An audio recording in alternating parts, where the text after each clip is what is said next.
السلام عليكم ورحمة الله وبركاته.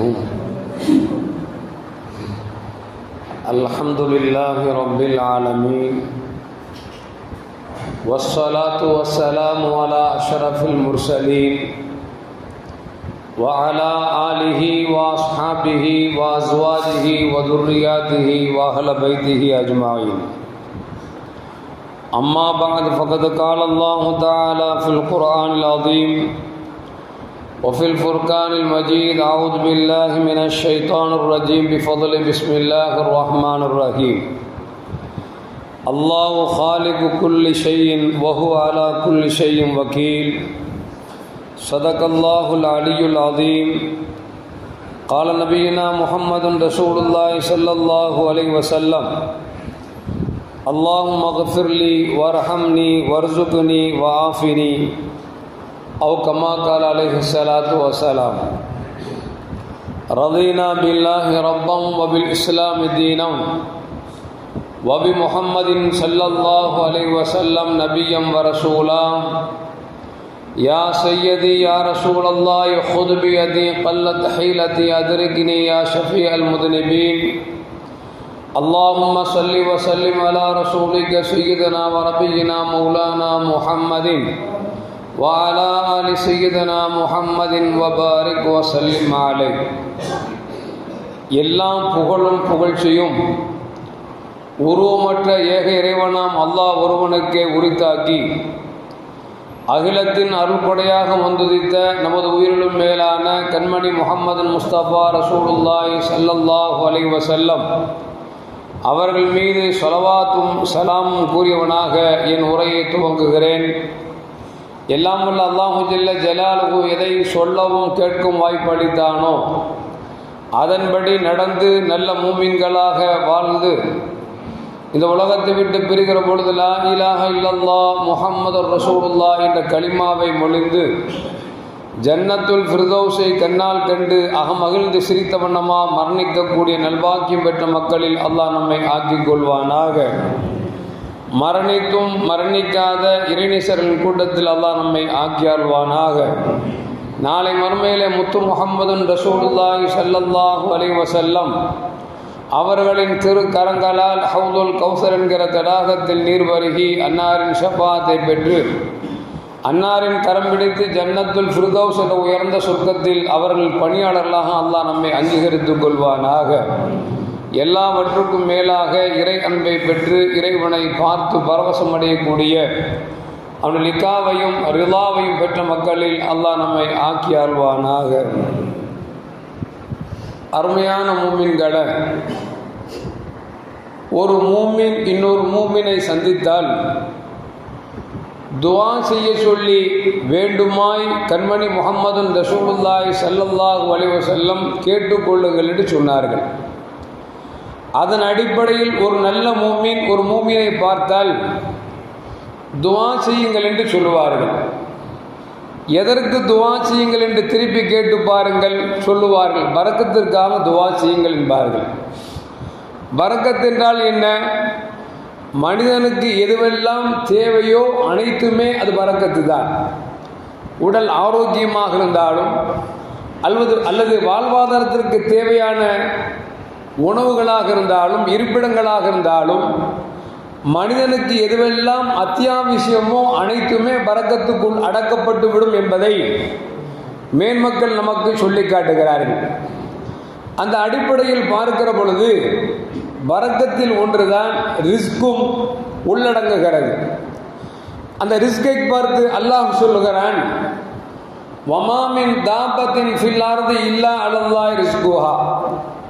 இது உலகத்தில் எதுவெல்லாம் படைக்கப்பட்டதோ அனைத்திற்கும் அல்லாஹு ஜல்ல ஜலாலுஹு ரிஸ்கை எழுதியே தவிர நாம் படைக்கவில்லை என்று அல்லாஹ் குர்ஆனிலே நமக்கு பறைசாட்டுகிறான். உலகத்தில் எத்தனை கோடான கோடி மக்கள் படைக்கப்பட்டாலும் படைக்கப்படுகிற பொழுதே உலகத்தில் இத்தனை ஆண்டுகள் வாழ்வான், இதைத்தான் உண்ணுவார், இதைத்தான் உடுத்துவார், இவர் இவ்வளவு காலம்தான் வாழ்வார் என்பதை அல்லாஹு ஜல்ல ஜலாலுஹு மனிதன் பிறக்குகிற பொழுது எழுதப்படுவதில்லை, மாறாக மனிதன் படைக்கப்படுகிற பொழுதே அல்லாஹ் எழுதிவிட்டான் என்பதைத்தான் அல்லாஹு ஜல்ல ஜலாலுஹு குர்ஆனில் நமக்கு சொல்லி காட்டுகிறான். அப்படி இருக்கிற பொழுது நாம் ரிஸ்கை அல்லாஹ் எழுதிய பிறகு ரிஸ்கை தேட வேண்டும் என்பதையும் அல்லாஹு ஜல்ல ஜலாலுஹு நமக்கு சொல்லி காட்டுகிறான். அந்த அடிப்படையில் பார்க்கிற பொழுது அல்லாஹ் சொல்லுவான், வபதகு இந்தல்லாஹி ரிஸ்க வஅபுதுஹு வஷ்குரு லஹு. நீங்க அல்லாஹ்ட்ட ரிஸ்க தேடுங்க, அவனுக்கு நன்றி செலுத்துங்கள் என்று சொல்லி அல்லாஹு ஜல்ல ஜலாலுஹு இன்னொரு வசனத்திலே நமக்கு சொல்லி காட்டுகிறார். அப்படி என்று சொன்னால் மனிதன் படைக்கப்படுகிற பொழுது ரிஸ்க் எழுதப்பட்டாலும் கூட அந்த ரிஸ்க் தங்கு தடை இல்லாமல் நமக்கு கிடைக்க வேண்டும் என்பதற்காக அல்லாஹ்விடத்தில் நாம் கேட்க வேண்டும். கேட்டு எதை பெற்றோமோ, கேட்காமல் எதை பெற்றோமோ அனைத்திற்கும் நான் நன்றி செலுத்த வேண்டும் என்பதை அல்லாஹு ஜல்ல ஜலாலுஹு நமக்கு சொல்லி காட்டுகிறார். அது மட்டுமல்ல அருமையான மோமின்களே, இந்த ரிஸ்க் நமக்கு கிடைக்க வேண்டும் என்று சொன்னால் அல்லாஹ் சொல்லக்கூடிய முதல் வார்த்தை அல்லாஹ் சொல்லுவான், வமன் யத்தகில்லாஹ யஜ்அல் லஹு மஹரஜா. யார் அல்லாஹ்வை அஞ்சுகிறார்களோ, பயந்து வாழ்கிறார்களோ, அவன் எந்த மார்க்கத்தை நமக்கு நபியின் மூலமாக கற்றுத்தந்தானோ அந்த மார்க்கத்தை பின்பற்றி இறைவனை பயந்து வாழ்ந்தோம் என்று சொன்னால் அவர்கள் அறியாத புறத்திலிருந்து அல்லாஹு ஜல்ல ஜலாலுஹு ரிஸ்குகளை வழங்குகிறான் என்பதை அல்லாஹு ஜல்ல ஜலால் சொல்லிவிட்டு சொல்லுகிறான், வமன் யதவக்கல் அலல்லாஹ் ஃபஹுவ ஹஸ்புஹு. அல்லாஹ் மீது யார் நம்பிக்கை வைக்கிறார்களோ, முழுமையான முறையில் அல்லாஹ் மீது யார் அலாதியான நம்பிக்கை வைக்கிறார்களோ அந்த நம்பிக்கை வைத்தவர்களுக்கு அல்லாஹ்வே ரிஸ்கை கொடுப்பதில் போதுமானவனாக இருக்கிறான் என்றும் அல்லாஹு ஜல்ல ஜலால் சொல்லிவிட்டு நமக்கு மேலும் சொல்லுகிறான், அவன்தான் எல்லாவற்றிற்கும் சக்தி உள்ளவன், கொடுப்பதற்கும் எடுப்பதற்கும் அவனுக்கே முழு ஆற்றல் இருக்கிறது என்பதை அல்லாஹு ஜல்ல ஜலால் குர்ஆனில் சொல்லி காட்டுகிறான். அப்படி என்று சொன்னால் நாம் அல்லாஹ்விடத்தில் ரிஸ்கை கேட்க வேண்டும் என்று சொன்னால் நம்மிடத்தில் இறைபயம் இருக்க வேண்டும், இறைவன் மீது முழு நம்பிக்கை வைக்க வேண்டும் என்பதை அல்லாஹு ஜல்ல ஜலால் நமக்கு சொல்லி காட்டுகிறான். ஒரு ஹதீஸில் இப்படி பெருமானார் ஸல்லல்லாஹு அலைஹி வஸல்லம் அவர்கள் சொல்லுவார்கள், எப்படி ஒரு பறவை இறைவன் மீது நம்பிக்கை வைக்கிறதோ அதுபோன்று நம்பிக்கை வையுங்கள் என்று சொல்லி மூமின்களுக்கு பறவை ஒப்பிட்டு பெருமானார் ஸல்லல்லாஹு அலைஹி வஸல்லம் சொல்லி காமிப்பார்கள். காரணம் என்று சொன்னால் காலையில் கூட்டிலிருந்து பறவைகள் புறப்படுகிற பொழுது வெறும் காலி வயிறாக புறப்படுகிறது. என்னை படைத்த ரப்பு எனக்கு ரிஸ்க் தருவான் என்ற முழு நம்பிக்கையோடு புறப்படுகிறது. மாலை கூட்டை அடைகிற பொழுது வயிறு நிரம்ப வருகிறது என்று சொன்னால் எப்படி பறவைகள் அல்லாஹ்வின் மீது முழு நம்பிக்கை வைத்திருக்கிறதோ அதுபோன்று நீங்களும் வையுங்கள் என்று நபிகள் நாயகம் ஸல்லல்லாஹு அலைஹி வஸல்லம் அவர்கள் நமக்கு சொல்லி காட்டுகிறார்கள். அருமையான மக்களே, அப்படி பார்க்கிற பொழுது ரிஸ்கை இழுத்து தரக்கூடிய ஒரு 8 விஷயங்களை ஹதீஸில் கண்ட சில செய்திகளை நமக்கு மேன்மக்கள் நமக்கு சுருக்கமாக சொல்லித் தருகிறார்கள். ஒன்று, நமக்கு ரிஸ்க் நமக்கு நம் தேடி வர வேண்டும் என்று சொன்னால், ரிஸ்க் நாம் கேட்கிற பொழுதெல்லாம் கிடைக்க வேண்டும் என்று சொன்னால், கேட்காமலும் கிடைக்க வேண்டும் என்று சொன்னால் ஒரு 8 அம்சங்களை நமக்கு சொல்லித் தருகிறார்கள். அதில் ஒன்று, கஸ்ரத்து ஸலா அலா சய்யிதினா முஹம்மது ரசூலுல்லாஹி ஸல்லல்லாஹு அலைஹி வஸல்லம். நபி மீது அதிகமாக ஸலவாத் ஓத வேண்டும். ஸலவாத்தை அதிகமாக ஓதினாலே இறைவனிடத்தில் நீங்கள் கேட்டாலும் கேட்காவிட்டாலும் ரிஸ்கை அல்லாஹ் தருவான் என்பதை நமக்கு மேன்மக்கள் சொல்லித் தருகிறார்கள். ஆனால் இன்றைக்கு என்ன ஆகிவிட்டது என்று சொன்னால், முஹம்மது ரசூலுல்லாஹ் என்று பெயரை கேட்கிறோமே தவிர அந்த பெயரை கேட்டால் ஸலவாத்து சொல்வதற்கு நமக்கு நாம கூசுகிறது, மனம் கோணுகிறது என்று சொன்னால் நபியின் மீது நேசமும் பாசமும் குறைந்து விட்டது என்பதை நம்மால் புரிய முடிகிறது. ஏனென்று சொன்னால், நீங்கள் கேரளத்துக்கெல்லாம் நீங்கள் போய்விட்டீர்கள் என்று சொன்னால் பள்ளிவாசலில் முஹம்மது ரசூலுல்லாஹ் என்று சொல்லிவிட்டால் உடனே ஸல்லல்லாஹு அலைஹி வஸல்லம் என்று சொல்லக்கூடிய அது சப்தம் அந்த பள்ளியையே அது துளைக்க செய்துவிடும். அந்த அளவுக்கு மூமின்களுடைய வாயில் நிரம்ப ஸலவாத்தை சொல்லக்கூடிய அந்த காட்சியை பார்க்கிறோம். ஆனால் தமிழகத்தில் மிக மிக குறைவாக விட்டது. இன்னும் சொல்ல போனால் எப்பொழுது வஹாபிசம் வளர்ந்ததோ அப்பொழுது நம் மக்களிடத்தில் என்ன ஆகி போச்சுன்னா, முகம்மதுனா அவர் அல்லாஹ்வுடைய ரசூல் அவ்வளவு தான் விளங்கிட்டோமே தவிர, அந்த முகமது ரசூலுல்லாஹி ஸல்லல்லாஹு அலைஹி வஸல்லம் அவர்களால் தான் இந்த உலகம் படைக்கப்பட்டது, அவர்களின் காரணமாகத்தான் நாம் இந்த பூமிக்கு நாம் அவனித்திருக்கிறோம், அவர்கள் இருந்தால் மட்டுமே நாம் சொர்க்கம் செல்ல முடியும் என்கிற அந்த செய்திகள் மனிதனுடைய மனங்களில் இடம்பெறாமல் போய்விட்டதன் காரணமாக நபியின் பெயரை கேட்டாலே ஸலவாத்து சொல்ல மறுக்கிறோம் என்று சொன்னால் அல்லாஹ் தான் காப்பாற்ற வேண்டும். எனவே அருமையான மக்களே, நபிகள் நாயகம் ஸல்லல்லாஹு அலைஹி வஸல்லம் மீது அதிகம் ஸலவாத்து ஓதினால் ரிஸ்க் தானாக தேடி வரும். இரண்டாவது இஸ்திக்பார், பாவ மன்னிப்பு தேடுதல். நாம் செய்த பாவங்கள், பாவம் செய்தாலும் சரி பாவம் செய்யாவிட்டாலும் சரி, நாம் பாவத்தை மன்னிப்பை அல்லாஹ்விடத்தில் கேட்க வேண்டும். ஏனென்று சொன்னால் நபிகள் நாயகம் ஸல்லல்லாஹு சொல்வார்கள், நான் தினம்தோறும் 70 தடவை அல்லாஹ்விடத்தில் பாவ மன்னிப்பு தேடுகிறேன் என்று சொன்னார்கள். மற்றொரு ரிவாயத்தில் 100 தடவை பாவ மன்னிப்பு தேடுகிறேன் என்று பெருமானார் ஸல்லல்லாஹு சொன்னார்கள். பெருமானார் யார்? நம்முடைய அகீதா என்ன? நபிகள் நாயகம் ஸல்லல்லாஹு அவர்களாக இருந்தாலும் எல்லா நபிமார்களும் மாசூமின்கள், பாவத்தை விட்டு அவர்கள் பாதுகாக்கப்பட்டவர்கள் என்பது நம்முடைய அகீதாவாக இருக்கிறது. யாராவது ஒரு மனிதர் இந்த நபி இந்த பாவத்தை செய்தார் என்று வாய் தவறியோ உளறியோ சொல்லிவிட்டால் அவன் பாவம் செய்தவனாக கருதப்படுகிறான் மார்க்கத்தை பொறுத்த வரைக்கும். ஆனால் பாவமற்ற அந்த பெருமானார் ஸல்லல்லாஹு சொல்கிறார்கள், நான் தினம்தோறும் 70 தடவை, இன்னொரு ரிவாயத்தில் 100 தடவை பாவ மன்னிப்பு தேடுகிறேன் என்று சொல்கிறார்கள் என்று சொன்னால், நாம் பாவம் செய்தாலும் பாவம் செய்யாவிட்டால் யாரும் பாவம் செய்யவில்லை என்று சொல்ல முடியாது. ஏனென்று சொன்னால் நாம் பாவத்தோடு இரண்டரை சேர்ந்து கலந்து படைக்கப்பட்டிருக்கிறோம். எனவேதான் நபிகள் நாயகம் ஸல்லல்லாஹு சொல்வார்கள், குல்லு பனி ஆதமுன் ஹத்தாவும் கைருல் ஹத்தாய் அத்தப்பாவும். உலகத்தில் படைக்கப்பட்ட ஆதமின் பிள்ளைகள் எல்லோரும் அவர்கள் தவறோடு கலந்து படைக்கப்பட்டிருக்கிறார்கள். அவர்கள் சிறந்தவர்கள் யார் என்று சொன்னால், யார் தன் தவறை வருந்தி அல்லாஹ்விடத்திலே பாவ மன்னிப்பு தேடுகிறார்களோ அவர்கள் தான் சிறந்தவர்கள் என்று பெருமானார் ஸல்லல்லாஹு அலைஹி வஸல்லம் சொல்லிவிட்டார்கள் என்கிற பொழுது, நபிமார்களை தவிர்த்து மற்ற மனிதர்கள் அவ எல்லோரும் பாவம் செய்தவர்கள் தான் என்பதில் எந்த மாற்று கருத்தும் அல்ல. அதிலும் பாவத்தை உணர்ந்து அதன் பக்கம் செல்லாமல் தன்னை தஸ்கியத்து நஃப்ஸ் என்று சொல்லக்கூடிய ஆத்மாவை பரிசுத்தப்படுத்திக் கொண்ட வழிமாறும் உண்டு.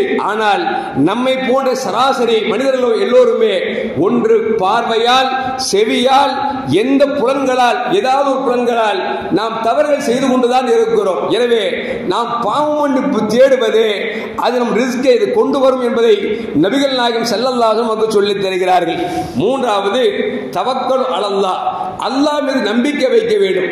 அல்லாஹ் மீது எந்த அளவுக்கு நம்பிக்கை ஆணித்தனமாக இருக்கிறதோ அந்த ஆணித்தனமாக இருக்குகின்ற வரைக்கும் அல்லாஹ் நம்மை ரிஸ்க் இல்லாமல் ஒருபோதும் கைவிட மாட்டார். செய்தனா அலியின் கர்ரமல்லாஹ் சொல்வார்கள், நீங்கள் இறைவன் மீது முழு நம்பிக்கை வையுங்கள். அப்படி நம்பிக்கை வைத்து விட்டால் உங்களுக்கு எது வேண்டுமோ அதை தருவதற்கு இறைவன் பொறுப்பேற்றுக் கொள்கிறான் என்று சொல்லி செய்தனா அலியின் கர்ரமல்லாஹ் வஜ்ஹா நமக்கு சொல்லி காட்டுகிறார்கள். நான்காவது கஸ்ரத்து துஆ, நிறைய துஆ செய்ய வேண்டும். இன்னைக்கு பார்த்தோம்னா தொழுது முடிச்ச உடனே இமாம் துஆ செஞ்சால் ஆமீன் சொல்றதும் இல்ல, நாமளும் உட்கார்ந்து துஆ செய்யற அளவுக்கு இல்ல. ஏன்னா நாம என்ன நினைச்சுக்கிட்டோம்னா 4 ரக்காயத்து 4 தலையை கொண்டு முட்டிட்டோம் அப்படின்னா அல்லாஹ் நமக்கு எல்லாம் தந்துருவோம் அப்படி நினைச்சிருக்கிறோம். நம்ம கேட்பதற்கு கூட சோம்பேறித்தனமா அவசர நிலையா நமக்கு என்று தெரியவில்லை. ஆனால் இன்றைக்கு கேட்பது என்பது குறைந்து போய்விட்டது. முன்னொரு காலத்தில் பார்த்தோம் என்று சொன்னால் மக்ரிபு தொழுகை 6 மணி என்று சொன்னால் மூமின்கள் 5:30 மணிக்கெல்லாம் பள்ளியாசுக்கு வந்துருவாங்க. வந்து என்ன செய்வாங்க, திக்ர் ஃபிக்ர்லாம் செஞ்சு அந்த பாங்கு சொல்வதற்கு 10 நிமிஷத்துக்கு முன்னால அந்த துஆ செய்யக்கூடிய காட்சிகள் நடந்து கொண்டிருந்தது. ஆனால் இன்றைக்கு எப்படி ஆகி போச்சு அப்படின்னா, காமத்து சொல்லுகிற பொழுது காமத்து சொல்லக்கூடிய மோதினாரோடு 2-3 நபர்கள் தான் இருக்கிறார்கள். எந்த அளவுக்குன்னா வசூலுக்கு வர்றவரு நம்ம கேட்பார், ஹஸ்ரத் வசூலுக்கு வந்திருக்கிறேன் 7 மணிக்கிட்டுமா அப்படின்னா நாம சொல்லுவோம் துஆவுக்கு பிறகு 7 மணிக்கு அப்படின்னு அவர் காம சொன்ன உடனே வசூல் பண்றவங்களாம் அப்படியே திரும்பி திரும்பி பார்ப்பான். ஏன்னா இருக்கிறது 4 பேர் தொழு முடிச்ச ஆளுக்கு 10 ரூபா போட்டா 40 ரூபா கூட காணாது. ஐயா வந்த மெட்ரோ வண்டிக்கு செலவுக்கு கூட காசு இல்லைன்னு சொல்லி திரும்பி திரும்பி பார்க்கிறான். தொழுது முடிஞ்ச பிறகு சலாம் கொடுக்கிறாரோ இல்லையோ திரும்பி லாஸ்ட் வரைக்கும் பார்க்கிறார். அடடா கடைசி வரைக்கும் மக்கள் வந்திருக்கிறார், எப்படியாவது 1000 ரூபாய் பேரும் ஒரு 2000 ரூபாய் கிடைக்கும் அப்படின்னு சொல்லி மக்கள் கூட்டத்தை பார்த்து திருப்திப்படுத்துறான். எதுக்கு சொல்ல வர்ற அப்படின்னா, பாங்கு சொல்ற நேரத்தில் கூட இன்றைக்கு மாமும்கள் வருவதில்லை, மாறாக சலாம் கொடுக்கிற நேரத்தில் வரக்கூடிய அவல காட்சிகள் இன்றைக்கு பார்த்து கொண்டிருக்கிறோம் என்று சொன்னால் அல்லாஹ் காப்பாற்ற வேண்டும். நிறைய துஆக்களே நமக்கு தேவையான ரிஸ்குகளை கொண்டு வந்து தரும் என்பதையும் நமக்கு ஹதீஸில் வரக்கூடிய செய்திகளை கொண்டு மேன்மக்கள் நமக்கு சொல்லித் தருகிறார்கள். 5வது கியாமுல் லைல், இரவிலே நின்று தஹஜ்ஜுத் தொழுவது. உண்மையில் அப்படித்தான். தஹஜ்ஜுத் இருக்கிறதே, தொழுது பார்த்தால் அதன் அருமையும் ருசியும் நமக்கு தெரியும். ஏனென்று சொன்னால் எல்லோரும் உறங்கிக் கொண்டிருக்க அந்த நேரத்தில் நாம் எழுந்து வணங்குகிற பொழுது ரப்புல் ஆலமீன் முதல் வானத்துக்கு வந்துகிறான். வந்துவிட்டு கேட்கிறான், மக்கள் எல்லாம் உறங்குற நேரத்தில் என்னை வணங்குகிறாயே, உனக்கு என்ன வேணும் கேள், தருகிறேன் என்று சொல்லி ரப்பு முதல் வானத்துக்கு வந்து சொல்கிறான் என்று சொன்னால், அந்த கியாமுல் லைல் என்று சொல்லக்கூடிய இரவு தொழுகை, தஹஜ்ஜுத் தொழுகை, அந்த தொழுகையும் நமக்கு ரிஸ்கை தேடித்தரும் என்பதை நமக்கு சொல்லித் தருகிறார்கள். 6வது பிர்ருல் வாலிதைன், பெற்றோர்களுக்கு நல்லது செய்வது. இன்னைக்கு பெற்றோர் உடன் இருந்தாலே நம்முடைய காமத்திற்கு அது இடையூறாக இருக்கும் என்று நினைத்துக் கொண்டு பெற்றோரை உதாசீனப்படுத்தக்கூடிய இளைஞரும் இருக்கக்கூடிய இந்த காலத்தில் நாம் எல்லாம் கொஞ்சம் வெக்கித்து தலைகுனிய வேண்டியது இருக்கிறது. ஆனால் ரசூலுல்லாஹ் சொல்றாங்க, ரிஸ்க் வேண்டுமா பெற்றோர்களுக்கு நல்லது செய்யுங்கள் என்று சொன்னார்கள். பெற்றோர்களுக்கு எப்பொழுது நல்லது செய்ய முடியும்? பெற்றோர்கள் தன்னோடு இருந்தால்தான் அவர்களுக்கு நல்லது செய்ய முடியும். எனவே பெற்றோர்களுக்கு நல்லது செய்வதும் உங்கள் ரிஸ்கை அது எடுத்துக்கொண்டு வந்து தரும் என்று சொல்கிறார்கள். 3வது பெற்றோரின் சொந்தக்காரர்கள், அதுபோன்று அவர் குடும்பத்துக்காரர்கள், இவர்களுக்கு நல்லதை செய்வதும் நமக்கு ரிஸ்கை இழுத்துக் கொண்டு வரும் என்று சொல்லி நபிகள் நாயகம் ஸல்லல்லாஹு அலைஹி நமக்கு சொல்லித் தருகிறார்கள். 8வது சதக்கா, நாம் கொடுக்கக்கூடிய தானம் தர்மம் இருக்கிறதே, நபிகள் நாயகம் ஸல்லல்லாஹு அலைஹி சொன்னார்களே, ஒன்றை கொடுத்தால் அல்லாஹ் 10 தருவான். இன்னும் சொல்ல போனால் உங்களின் தக்வாவை பொறுத்து அல்லாஹ் பன்மடங்காக பெருக்கி தருகிறான் என்று நபிகள் நாயகம் ஸல்லல்லாஹு அலைஹி சொல்லித் தருகிறார்கள். அப்படி என்று சொன்னால் ரிஸ்கை நாம் கேட்டாலும் கேட்காவிட்டாலும் இந்த குணங்கள் இடத்தில் இருந்தால் நமக்கு தானாக தேடி வரும் என்பதை நபிகள் நாயகம் ஸல்லல்லாஹு அலைஹி சொல்லித் தருகிறார்கள். அதே நேரத்தில் ரிஸ்க் தடைபடுவதற்கும் சில காரணங்கள் சொல்கிறார்கள். அதற்கு 7 காரணங்களை சொல்கிறார்கள். 1 அத்-துனூபு வல் மஆசி, பாவம் செய்கிறோம் அல்லவா, நாம் செய்யக்கூடிய பாவமே நமக்கு கிடைக்கக்கூடிய ரிஸ்கை அல்லாஹ் தடுத்து விடுவான். என்று சொன்னால் அல்லாஹ் இன்னொரு வசனத்தில் சொல்லுவான், உங்கள் கரங்களை நாசத்தின் பக்கம் நீங்கள் போடாதீர்கள் அப்படிங்கிறான். அது மட்டுமல்ல, உங்களுக்கு ஏற்படுகிற கேடுகள் இருக்கிறது, அது நீங்கள் செய்யக்கூடிய விளைவுகள் என்று சொல்லி காட்டுகிறான். அப்படி என்று சொன்னால் நாம் எந்த அளவுக்கு பாவமற்று இருக்கிறோமோ அந்த அளவுக்கு அல்லாஹ் ரிஸ்கை கொண்டு தருவான். பாவங்கள் நிரம்ப செய்ய செய்ய வருகிற ரிஸ்கை கூட அது திருத்திவிடும் என்பதை நமக்கு நபிகள் நாயகம் ஸல்லல்லாஹு அலைஹி சொல்லித் தருகிறார்கள். 2வது சொந்தத்தை வெட்டி வாழ்வது. 3வது இறைவன் மீது அலாதியான நம்பிக்கை குறைந்து ரப்பு எனக்கு தருவானா தரமாட்டானா என்று அவநம்பிக்கை வைக்கிறோம் அல்லவா, இதுவும் நமக்கு ரிஸ்கை தடுக்கும் என்று நமக்கு சொல்லித் தருகிறார்கள். 4வது யாருக்கு ஜகாத் கடமை இருந்தும் ஜகாத்தை கொடுக்க மறுத்திருக்கிறார்களோ அவர் அந்த நேரத்திலும் அல்லாஹ் ஜல்ல ஜலாலுஹு ரிஸ்கை தடுப்பான் என்று நபிகள் நாயகம் ஸல்லல்லாஹு அலைஹி சொல்லித் தருகிறார்கள். அதுபோன்று பிறருக்கு நாம் அநியாயம் செய்வது, அநியாயம் செய்தாலும் நாம் வேண்டால் அநியாயம் செய்து அடுத்தவன் பணத்தை அபகரிக்கலாம். ஆனால் அபகரிக்கப்பட்ட பொருள் நம்மிடத்தில் தங்குமா என்றால் அது தங்காது. என்று சொன்னால் பொதுவா காசு இருக்கிறோம் பணக்காரர் இல்லைங்க, உடல்ல எவனுக்கு ஆரோக்கியம் இருக்குதோ அவன் தான் பணக்காரன். கோடி கோடியா வச்சுட்டு பூல நக்கிட்டு உட்காரம் பாருங்க, இவன் கோடீஸ்வரம் இல்ல, குடிசையில உட்கார்ந்துட்டு பிரியாணி சாப்பிடறோம் பாத்தீங்களா, அவன் தான் பணக்காரன். அதனால காசு இருப்பவன் செல்வந்தன் நினைத்து விடக் கூடாது. எனவே அடுத்தவனை அடித்து பிடிந்து அநியாயம் செய்தாலும் அல்லாஹ் ஜல்ல ஜலாலுஹு ரிஸ்கை குறைத்து விடுவான், தடை செய்து விடுவான் என்பதை நபிகள் நாயகம் ஸல்லல்லாஹு அலைஹி சொல்லித் தருகிறார்கள். 6வது கஞ்சத்தனம், இருப்பதில் கொடுக்க வேண்டும், இருப்பதை கொடுத்தால் காலியாகிவிடும் என்று நினைத்துக் கொண்டால் அல்லாஹ் அவன் கொடுப்பதை நிறுத்தி விடுவான். 6வது இஸ்ரா, வீண் விரயம். அது எதுவாக இருந்தாலும் பிரச்சனை இல்லை, உணவாக இருந்தாலும் தண்ணீராக இருந்தாலும் ஆடையாக இருந்தாலும் நமக்கு தேவைக்குத்தான் பயன்படுத்த வேண்டுமே தவிர தேவையற்று நாம் பயன்படுத்துகிற பொழுது அது வீண்மறையும் என்று பெருமானார் ஸல்லல்லாஹு சொல்லுவார்கள். பெருமானார் சொல்வார்கள், உங்கள் வீட்டுக்கு முன்னால் ஒரு ஆறு ஓடுகிறது, ரிவர் ஓடுகிறது. அந்த ரிவர் ஓடுகிறது என்பதற்காக ஒழு செய்கிற பொழுது 3 தடவைக்கு மேல் நீங்கள் கழுகினால் அது இஸ்ராபின் குற்றத்தில், வீண்மறையின் குற்றத்தில் பிடிக்கப்படுவீர்கள் என்று நபிகள் நாயகம் ஸல்லல்லாஹு சொல்லித் தருகிறார்கள்.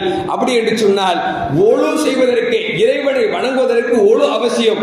அந்த ஒழுவில் கூட ஒரு வரமுறை இருக்கிறது. 3 தடவை என்றால் 3 தடவை தான் கழுக வேண்டுமே தவிர அதை விட்டு தண்ணீர் இருக்கிறதே என்பதற்காக அள்ளி அள்ளி வாரி வாரி இறைத்தோம் என்று சொன்னால் அதுவும் உங்கள் ரிஸ்கை தடுக்கும் என்று நபிகள் நாயகம் ஸல்லல்லாஹு சொல்லித் தருகிறார்கள். 7வது, அல்லாஹ்வின் விஷயத்தில் நிராசை அடைவது இதுவும் ரிஸ்கை தடுக்கும் என்று பெருமானார் ஸல்லல்லாஹு நமக்கு சொல்லித் தருகிறார்கள்.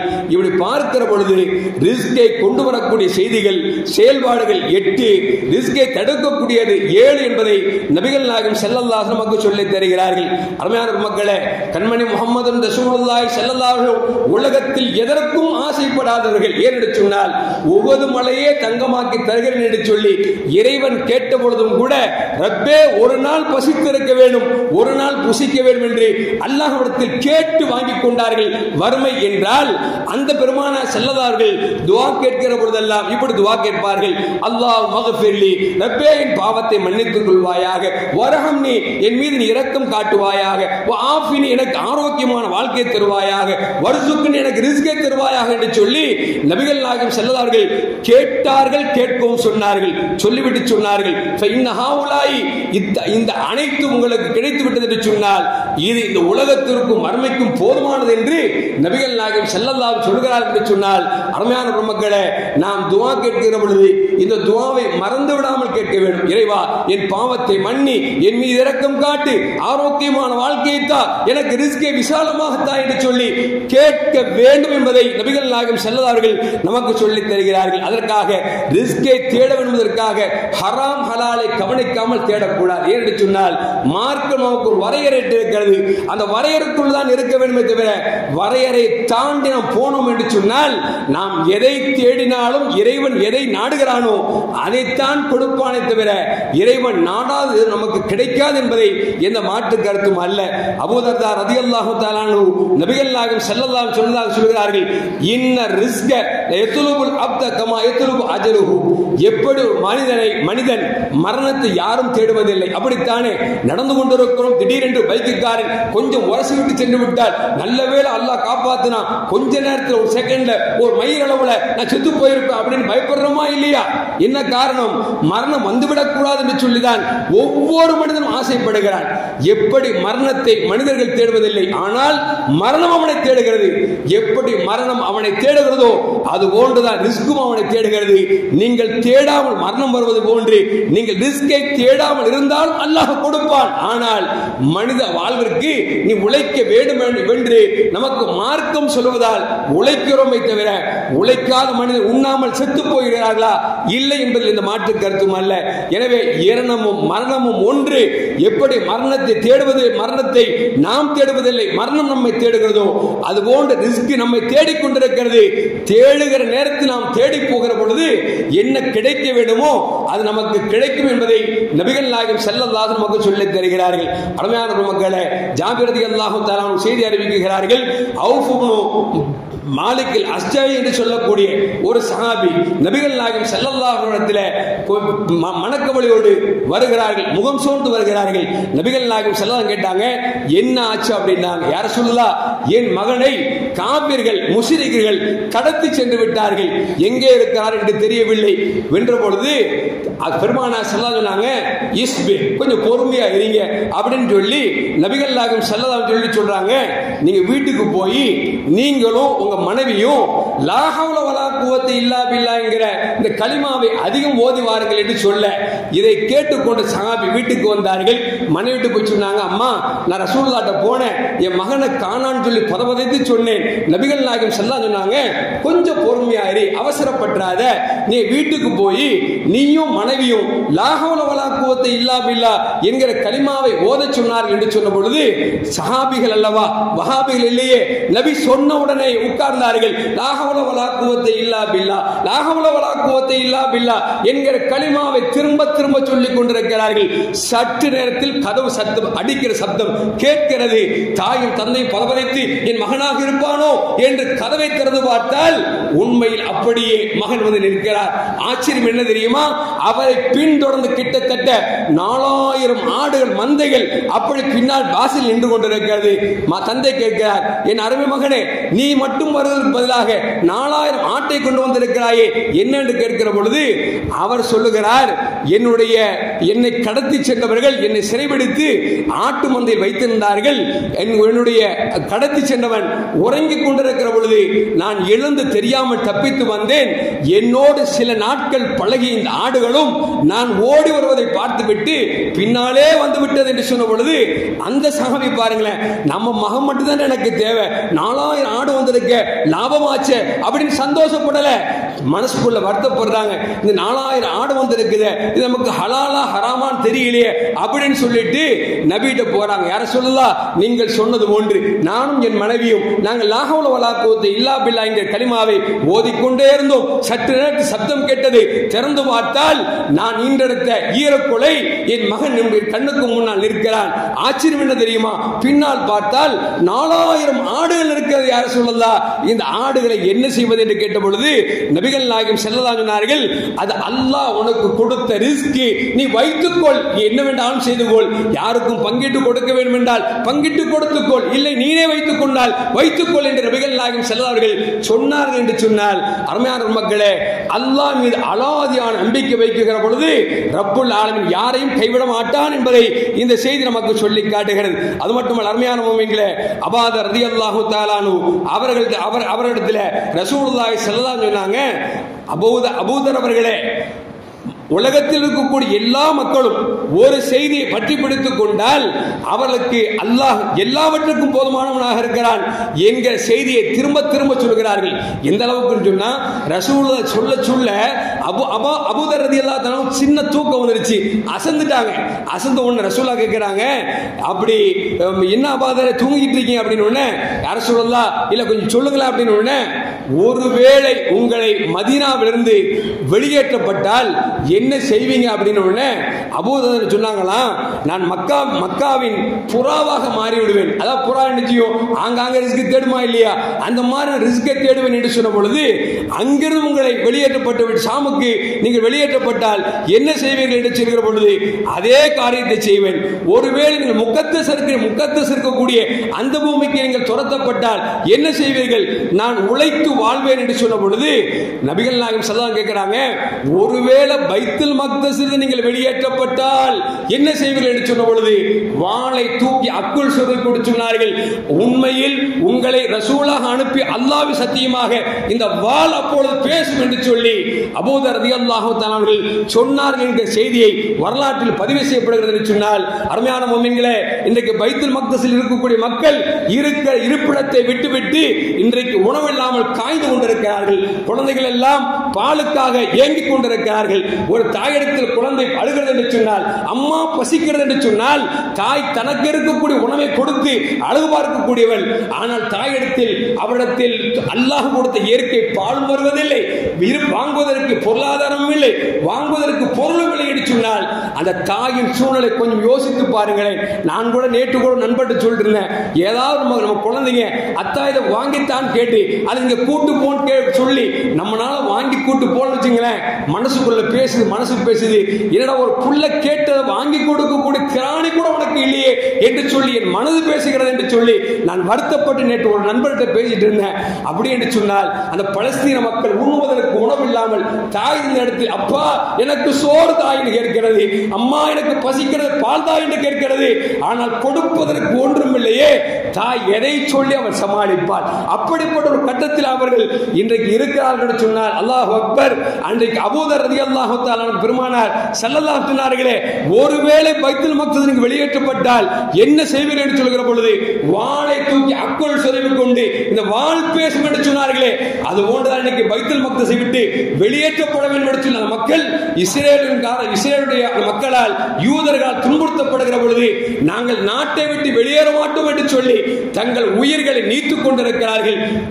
போரின் மூலமாக பல்லாயிரக்கணக்கான மக்களை கொன்ற அந்த யூத சைத்தான்கள் இன்றைக்கு பட்டினி போரால் இன்றைக்கு குழந்தைகளை வாட்டி வதைத்து பல ஆயிரக்கணக்கான குழந்தைகள் கொன்று வைத்துக் கொண்டிருக்கிறார்கள் என்று சொன்னால் அல்லாஹ் தான் காப்பாற்ற வேண்டும். அருமையான முஃமின்களே, அல்லாஹ் யாருக்கு கொடுக்க நினைக்கிறானோ அதை யாராலும் தடுக்க முடியாது. இறைவன் யாருக்கு கொடுக்க கூடாது நினைக்கிறானோ யாராலும் கொடுக்க முடியாது என்பதையும் நமக்கு நபிகள் நாயகம் ஸல்லல்லாஹு அலைஹி வஸல்லம் நமக்கு சொல்லித் தருகிறார்கள். அருமையான முஃமின்களே, இமாம் ஷாஃபி ரஹ்மத்துல்லாஹி சொல்வார்கள், அலைகி பி தக்வல்லாஹ், உங்களுக்கு ரிஸ்க் வேண்டுமா நீங்கள் அல்லாஹ்வை அஞ்சிக் கொள்ளுங்கள். இன் குன்த காஃபிலன் யாதீக பில் அர்ஸாக், நீங்கள் ஒருவேளை அல்லாஹ்வை பயந்து நீங்கள் கவனக்குறைவாக இருந்தாலும் கூட அல்லாஹ் உங்களுக்கு ரிஸ்கை தருவதற்கு பொறுப்பேற்றுக் கொள்கிறான் என்று இமாம் ஷாஃபி ரஹ்மத்துல்லாஹி சொல்கிறார்கள். மின் ஹைஸ் லா தத்ரி, அது எங்கிருந்து வரும் என்று தெரியாது என்று நமக்கு இமாம் ஷாஃபி ரஹ்மத்துல்லாஹி சொல்கிறார்கள். சொல்லிட்டு சொல்றாங்க, ஃபகைஃப தகாஃபுல் ஃபக்ர வல்லாஹு ராஸிகுன், அல்லாஹ் ராஸிகா இருக்கிற பொழுது நீ எப்படி வரும் வந்துரும் பயப்படுற? பயப்படாத, உனக்கு தேவை ரப்பை மட்டும் பயந்து கொள் என்று சொல்லிவிட்டு அவர்கள் சொல்லுகிறார்கள், பறவைகளுக்கும் மீன்களுக்கும் அல்லாஹ் ரிஸ்க் கொடுக்கிறான் என்று இமாம் ஷாஃபி ரஹ்மத்துல்லாஹி சொல்கிறார்கள் என்று சொன்னால், அருமையான பெருமக்களே, நாம் கொஞ்சம் யோசித்து பார்க்க வேண்டும். நம்மிடத்தில் தேவை தக்குவா. நாம் தக்குவா என்பது இன்றைக்கு லக்குவா எடுத்து போய்விட்டது. தக்குவானா என்னன்னே தெரியல. வியாபாரத்தில் திருடுறாரு, என்னங்கப்பா இப்படி செய்றீங்க அப்படின்னா, அஜர்த்து வியாபாரம் வேற தொழுகை வேற அவர் பிரிச்சு காமிக்கிறார். யாருக்கு? அஜர்த்துக்கு சொல்றார், அஜர்த்து தொழுகை வேற வியாபாரம் வேற, அதனால வியாபாரத்தை திருடாதேன்னு சொல்லாதீங்க, திருட்டு பத்தி பயான்ல பேசாதீங்க, பேசினா எனக்கு கோவம் வரும் அப்படிங்கிற மாதிரி நம்மளை மிரட்டுற அளவுக்கு இன்றைக்கு ஈமான்தாரிகள் ஆகிவிட்டார். அல்லாஹ் காப்பாற்ற வேண்டும். அதுல சில பேர் கேட்கிறாங்க, என்ன அஜர்த்து பலஸ்தீன மக்கள் சாப்பாட்டுக்கு வழி இல்லாமல் குழந்தைகள் எல்லாம் செத்து மடிக்கிறார்களே, ரப்புக்கு கண்ணு இல்லையா, இரக்கம் இல்லையா அப்படின்னு சொல்லி பதறுகிறார்கள், கேட்கிறார்கள். அதையும் அல்லாஹ் ஒரு கட்டத்தில் சொல்றான், வலவுலா யகூனன்னா உம்மத்தன் வாஹிதா லஜஅல்னா லிமன் யக்ஃபுரு பிர்ரஹ்மானி. அந்த வசனத்தை அல்லாஹ் சொல்லுவான், நீங்க ஒட்டுமொத்தமாக காஃபிராகி விடுவீங்க அப்படின்னு மட்டும் இல்ல அப்படின்னா, ஒருவேளை உலகத்தில் இருக்கிற எல்லா மக்களும் ஒட்டுமொத்தமாக காஃபிராகி விட்டாலும் கூட அல்லாஹ் சொல்றான், லபுயூதஹும் சக்வம் மின் ஃபில்லா, அவர்கள் வீடுகள் ஏறக்கூடிய படிக்கட்டு இருக்கல்லவா, வீடுகள் ஏறக்கூடிய படிக்கட்டையும் அல்லாஹ் வெள்ளியாக கூட கொடுத்து விடுவான். எனவே பொருளாதாரம் இருப்பதால் அவன் நல்லவன், சிறந்தவன், உயர்ந்தவன் நினைத்து விடாதீர்கள் என்று அல்லாஹ் ஜல்ல ஜலாலுஹு நமக்கு சொல்லி காட்டுகிறான் என்று சொன்னால், அருமையான மக்களே, இன்றைக்கு சர்வாதிகாரம் பிடித்த அமெரிக்கா வல்லரசு நாடாக இருக்கிறது. இஸ்ரேல் இன்றைக்கு எல்லா மக்களும் கொண்டு வைத்துக் கொண்டிருக்கிறது. அவனுக்கு செல்வம் இருக்கிறது என்று நீங்கள் வருத்தப்பட வேண்டாம். துன்யா இருக்கிறது. நபிகள் நாயகம் ஸல்லல்லாஹு அலைஹி வஸல்லம் அத்துன்யா ஜீஃபத்துன் துல்லாபுஹா கிலாபுன், இந்த உலகம் இருக்கிறது அற்பமான செத்த பிண்டத்திற்கு சமம் என்று சொன்னார்கள். இதை தேடுபவன் நாய் என்று கண்மணி முஹம்மது ரசூலுல்லாஹி ஸல்லல்லாஹு அலைஹி வஸல்லம் சொல்லியிருக்கிறார்கள். எனவே மூமின்கள் கஷ்டப்படுவதால், அவர்கள் வறுமையில் வாடுவதால், உணவில்லாமல் செத்து மடிவதால் அவர்கள் ஒருபோதும் கேவலத்திற்கு ஆளாக மாட்டார்கள். மாறாக அவர்கள் உயர்ந்தவர்கள். என்று சொன்னால் அல்லாஹ் அவர்களுக்கு சிறந்ததை கொடுக்க வேண்டும் என்று இறைவன் நாடி இருக்கிறான். எனவே அல்லாஹ் ஜல்ல ஜலாலுஹு அவருக்கு இந்த உலகத்தில் சோதனை தருகிறான். அந்த சோதனை வென்றுவிட்டால் அவர்களுக்கு மறு உலகம் என்று இருக்கிறது, அது சொர்க்கம் என்பதை நமக்கு அல்லாஹ் ஜல்ல ஜலாலுஹு நமக்கு சொல்லி காட்டுகிறான். எனவே அருமையான மக்களே, நம்ம கவலைப்பட வேண்டிய அவசியம் இல்லை. ஒரே ஒரு செய்தி சொல்லிவிட்டு முடித்து விடுகிறேன். யூசுப் அலைஹிஸ்ஸலாம் அவருடைய சகோதரர்கள் கிணத்துல போட்டுருவாங்க. அது வியாபாரத்துக்கு அவர்கள் விற்பனை பொருளாக எடுத்து வந்துருவாங்க. பெரும் பெரும் செல்வந்தர்கள், நடுத்தர மக்கள் எல்லோரும் கோடிகளுக்கும் லட்சங்களுக்கும் விலை பேசுகிற பொழுது ஒரு வயதான மூதாட்டி ஒரு ஒட்டகத்துடைய மூக்கணாங்கயிறை கொடுத்து, இந்த கயிறை தருகிறேன், யூசுஃபை என்னிடத்தில் கொடுத்து விடுங்கள், நான் வளர்த்துக் கொள்கிறேன் என்று சொல்லி ஒரு பாட்டி வந்து கேட்பாங்க. வயசான பாட்டி கேட்பாங்க. மக்கள் கேட்பாங்க, கோடீஸ்வரர் விலை பேசிட்டு இருக்கான், லட்சாதிபதி விலை பேசிட்டு இருக்கான், நீ வந்து வெறும் ஒரு மூக்கணாங்கயிற்கு வந்து விலை பேசியம்மா என்னன்னு கேட்கும் பொழுது அந்த அம்மா சொல்லுவாங்க, நாளை மறுமையில் என் ரப்பு என்னை கூப்பிட்டு கேட்டால், யூசுப் அலைஹிஸ்ஸலாம் மார்க்கெட்டில் அவர் சந்தை பொருளாக வருகிற பொழுது நீ பார்த்து கொண்டு என்ன செய்தாய் என்று கேட்கிற பொழுது என் ரப்பிடத்தில் நான் சொல்லுவேன், ரப்பே என்னிடத்தில் இருக்க மூக்கணாங்கயிறை கொடுத்து நான் விலைக்கு கேட்டேன் என்று நான் சொல்கிற பொழுது என் ரப்பு என்னை மன்னித்துக் கொள்வார் என்று யூசுப் அலைஹிஸ்ஸலாம் நிகழ்ச்சியிலே ஒரு செய்தி எழுதுவார்கள். கொடுப்பார்கள். அதுபோன்று நாம் செய்ய வேண்டிய இன்னும் கடமை என்று சொன்னால் நம்மால் ஒன்றும் கொடுக்க முடியாது. கொடுத்தோம் என்று சொன்னால் நாம் தீவிரவாதி என்ற பட்டம் கட்டப்படுவோம். நம்முடைய நாடும் அவளுக்கு கொடுத்துவது போன்றது இல்லை. என்று சொன்னால் நம்முடைய நாடு அமெரிக்காவிடத்தில் இஸ்ரேலிடத்தில் கையேந்தி கொண்டிருக்கிறது. அப்படி இருக்கிற பொழுது நம்மால் ஒன்றும் செய்ய முடியாது. நாம் செய்யக்கூடிய ஒரே ஒரு செய்திகள் மட்டும்தான் ரப்பிடத்தில் கர வேண்டும். ரப்பே, உன்னை ஈமான் கொண்ட மக்களுக்கு இப்படி பசியும் பட்டு வாடிக்கொண்டிருக்கிறார்களே, வழங்கிக் கொண்டிருக்கிறார்களே, தன் உயிரை நீத்துக் கொண்டிருக்கிறார்களே, அந்த மக்களுக்கு ரிஸ்கை நீ வாரி வாரி வழங்கு. இன்னும் சொல்ல போனால் கடலில் இருக்கக்கூடிய கோடான கோடி உயிரினங்களுக்கு, எத்தனையோ விதமான உயிரினங்களுக்கு நீ அறியாதபடுத்தி ரிஸ்க் கூடிய ரப்பே, உன்னை ஈமான் கொண்டிருக்கிற எங்கள் மூமின்தார்களுக்கு நீ ரிஸ்கை வழங்கு என்று சொல்லி நாம் துஆ செய்ய வேண்டும். இன்னும் சொல்ல போன வாட்ஸ்அப்ல செய்தியை பார்த்திருப்போம். பக்கத்து நாடுகள்ல சின்ன சின்ன பாட்டில் 1/4 கிலோ அரிசி, 1/2 கிலோ அரிசி மூடி போட்டு கடல்ல விடுறாங்களா. அந்த அரிசி போய் பலஸ்தீன மக்களுக்கு கிடைக்கிறதாக வாட்ஸ்அப்பில் பேசிக் கொள்கிறோம். அந்த 1/2 கிலோ அரிசியும் 1/4 கிலோ அரிசியும் மக்களுக்கு என்ன நிரம்ப போகிறது? ஒன்றும் நிரம்பாவிட்டாலும் கூட அந்த மக்களுடைய மனதில் ஈவிரக்கம் இருப்பதன் காரணமாக நம்மால் முடிந்த யாசையும் என்று சொல்லி அனுப்புகிறார்கள் என்று சொன்னால், நாம் செய்ய வேண்டிய காரியம் என்று சொன்னால், அந்த மக்களுக்காக 2 ரக்காயத்தை தொழுது ரப்பேல பலஸ்தீன மக்களுக்கு பாதுகாப்பு கூட என்று சொல்லி, ரிஸ்கை கூட என்று சொல்லி கேட்பது ஒவ்வொரு மூமினுக்கும் கடமை. எல்லாம் வல்ல அல்லாஹ் ஜல்ல ஜலாலுஹு இந்த நம்முடைய துஆவை அல்லாஹ் கபூல் செய்து பலஸ்தீன மக்களுக்கு இருக்கக்கூடிய பசியை போக்கி அவர்களுக்கு சுதந்திரமான வாழ்க்கையை அல்லாஹ் தந்தருவானாக. இஸ்ரேல் என்று சொல்ல அரக்கர்களை அல்லாஹ் ஒன்றுமில்லாமல் ஆக்கி அருள்வானாக. இயற்கை சீற்றத்தின் மூலியமாகவும் பேரொழியின் மூலியமாக அல்லாஹ் எங்கெங்கோ தன்னுடைய அத்தாட்சிகளை அமைத்துக் கொண்டிருக்கிறான். வெகு சீக்கிரத்தில் இஸ்ரேல் நிச்சயம் அது பாடுபடும் என்பதில் இந்த மாற்று கருத்தும் அல்ல. எல்லாம் வல்ல அல்லாஹ் ஜல்ல ஜலாலுஹு உலகத்தில் வாழக்கூடிய எல்லா முஸ்லிம்களையும் நிம்மதியாக வாழக்கூடிய நல்ல தௌஃபீக்கினை நம் அனைவருக்கும் தந்தல்வானாக. அஸ்ஸலாமு அலைக்கும் வரஹ்மத்துல்லாஹி வபரகாத்துஹு.